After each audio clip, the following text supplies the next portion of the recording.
Ngizwile bekhala ngale nto izolo ebusuku bengithokoza kwethu-ke bakangitholela ama-details aleyo nto ukwazi ukuthi yenzeka ngempela yini.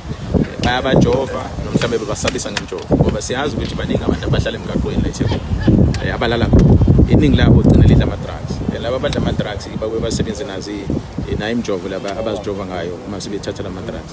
Angazi-ke noma imjovo bayisebenzisa ukujova abantu mhlawumbe abafaka ama-drugs noma babasabisa ukubajova uma befuna ukubakhuthuza.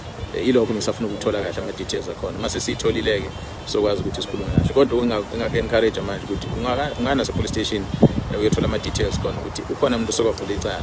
Ngoba enye into ebuye ibe khona esiba nayo ukuthi abantu bafike bakhulume ngento kwi-social media kakhulukazi bese iyabhebhetheka kanti ayikaze yenzeke.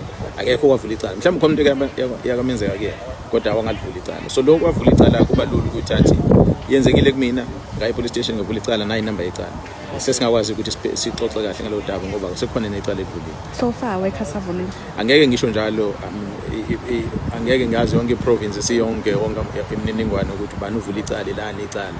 So njoba ngisho ukuthi le ngiqala ukizwa ebusuku izona ngase ngithi abangithola leyona njoba ngivuka ekuseni ngiza la bengayithola information yakho. Loyo-ke bekuwumphathi wamaphoyisa uGeneral Mkhwanazi ephawula ngodaba lokujova kwabantu eThekwini. Ungakhohlwa ukusifollowa, siyabonga.